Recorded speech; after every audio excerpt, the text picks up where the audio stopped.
gente queria muito engravidar, né? Foi uma decisão juntos, assim, tentando, e foi super rápido. Não esperava, no primeiro mês, acho que no segundo. Testava todo dia, se ia menstruar, se não ia menstruar. E logo que eu descobri, eu contei pro meu marido e a gente era Dia das Mães, então chamei minha mãe, a mãe dele aqui em casa e mostramos o teste. Acho que a gente deu de presente Dia das Mães numa caixinha. E imagina, um baita chororô, né? Primeiro neto, primeiro filho, primeiro sobrinho. A vida seguiu. E o Bruno, inclusive, ele tinha uma viagem a trabalho, ele estava em Londres. E eu fui pro meu primeiro ultrassom, não lembro qual era. E foi minha mãe e minha sogra junto, e foi quando a médica olhou e ela falou, peraí.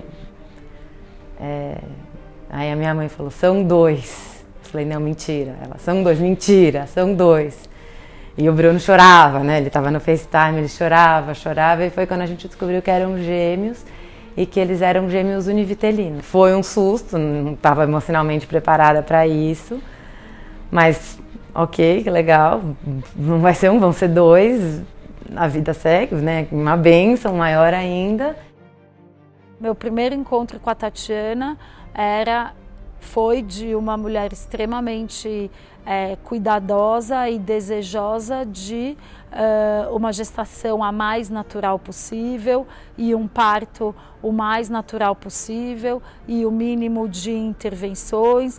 Uma mulher que sempre se cuidou, que sempre fez muito exercício, que sempre se alimentou bem. E aí nos ultrassons que seguiram a gente começou a perceber que eles estavam em crescimentos diferentes, na verdade. Um, que é o Gael, estava crescendo muito rápido e o outro não estava ganhando peso. E foi diagnosticado que eu tinha a síndrome de transfusão feto-fetal, que é quando os 2 gêmeos eles trocam sangue de maneira errada, né? Ou seja, o Gael só recebia o sangue e o outro só doava. E aí foi quando eu cheguei na Denise, coincidentemente na célula máter. Assim, não cheguei pela célula máter, mas eu voltei para a célula máter, porque eu já estava com a Natália, né? E por outros caminhos eu voltei para a célula máter. E é uma situação que traz bastante preocupação da gestação seguir adiante. Em primeira ordem, nessa situação, a gente decidiu, com uma conduta obstétrica, fazer um tratamento intraútero a laser. Então, é uma separação entre a placenta dos 2 bebês, ou suprimento sanguíneo dos 2 bebês. Fiz a laparoscopia, deu tudo certo, mas aí a gente esperou, no dia seguinte ela veio no hospital e falou que o outro tinha perdido a vida, que ele estava muito, muito fraco e que ele não conseguiu sangue suficiente para não sei se ganhar peso e que ele ia ficar lá comigo, porque também não tinha como tirar, né, porque o Gael estava lá. E o Gael conseguiu normalizar o sangue dele e continuou uma gestação saudável. Até aí, assim, foi difícil, acho que, claro, né? Mas ao mesmo tempo que a gente ficava muito triste, a gente ficava muito feliz, porque era uma perda, mas era um ganho, né? A gente tinha uma vida para celebrar. Aí no meu morfológico, no segundo de 22 semanas, ela olhou, demorou, aí ela falou, pera, eu tô vendo alguma coisa aqui. Aí ela falou, o pé dele tá preso. Eu falei, nossa, como assim presa? Ela falou, como ela operou, acho que ficam uns pedaços da membrana solto. E ele, provavelmente se mexendo, chutando, ele conseguiu enfiar o pé, não são termos técnicos, mas enfim, nesse buraco que se formou como se fosse uma brida, né? E ele prendeu aqui, é como se ele tivesse com um elástico aqui, com o pé preso. E aí, putz, aí foi difícil, porque aí, mais uma coisa, né? Eu já entrei em repouso absoluto, parei de trabalhar. E era uma cirurgia muito arriscada, porque ela tinha que entrar não só como a laparoscopia, mas tinha que entrar, acho que uma tesoura, né? Porque ela tinha que cortar essa brida.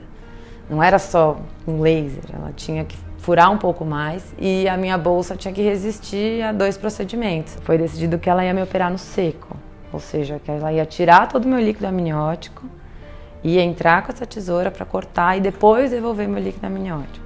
E eu lembro até que a hora que eu deitei na maca, sei lá, para entrar na cirurgia, eles me perguntaram, Tati, você precisa assinar um termo, que se a bolsa estourar, o que você prefere fazer? Deixar ele embora ou tentar salvar a vida dele sabendo que vão ter inúmeras sequelas. Eu lembro que eu só respondi, eu prefiro a anestesia geral. E aí ela me operou e foi um sucesso, assim, ela tirou todo o meu líquido, ela conseguiu me operar, ela conseguiu cortar essa brida e ele continuou com vida e eu lembro que, e não rompeu minha bolsa, continuou em repouso absoluto. Eu lembro que ela me falou, se você chegar em 32 semanas de gestação, eu saio na rua e estouro fogos. E eu tinha 27. E aí eu voltei pra casa e quando chegou em 33 semanas, deu 32, eu falei, pode estourar fogos, 32 semanas ele tá aqui ainda. E aí, quando foi 33 semanas, eu realmente entrei em trabalho de parto. E aí eu pensei, agora é a minha chance de tentar trazer para ela uma experiência daquela que ela sonhava no primeiro encontro de pré-natal. E assim partimos como em caravana, todos daqui para o hospital. Eu atrás, no carro de trás, a enfermeira no terceiro carro. Ainda lembro de filme, ela atrás, o carro sem gasolina, tivemos que parar no posto, abastecer, eu quase parindo. Chegamos no hospital. Chegamos todos no hospital e com muita alegria o parto dela aconteceu como se nada dessa história tão forte durante a gestação tivesse presente naquele momento.